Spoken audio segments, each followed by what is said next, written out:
Arithmetic progression, അതായത് സമാന്തര ശ്രേണി എന്നുള്ള ചാപ്റ്ററിലുള്ള ക്വസ്റ്റ്യൻ ആണ്. സമാന്തര ശ്രേണിക്ക് ഗണിത പുരോഗതി എന്നും പറയുന്നുണ്ട്.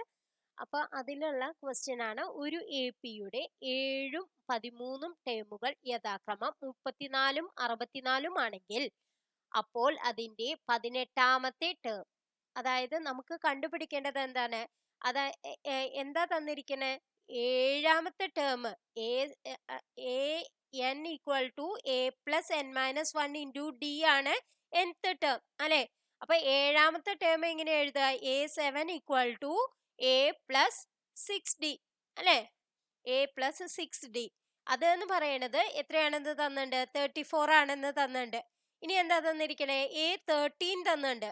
എത്രയാണ്? a+12d equal to 64. അപ്പൊ നമുക്ക് ഇത് രണ്ട് ഇക്വേഷൻ ആയിട്ട് കിട്ടി അല്ലെ? ഈ രണ്ടിന്ന് ഒന്ന് മൈനസ് ചെയ്താൽ എന്ത് വരും? a ക്യാൻസൽ ചെയ്ത് പോവും. 12d മൈനസ് 6d എന്ന് വരും 6d equal to 64 minus 34 30. d equal to അപ്പൊ എന്ത് വരും? 5 എന്ന് വരും അല്ലെ? അപ്പൊ a എങ്ങനെയാ കണ്ടുപിടിക്കുക?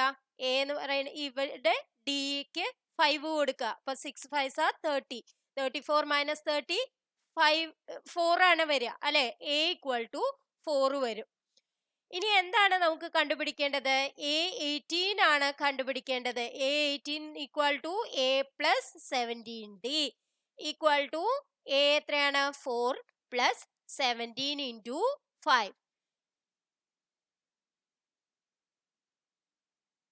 85. ഇവിടെ 4 + 85 89.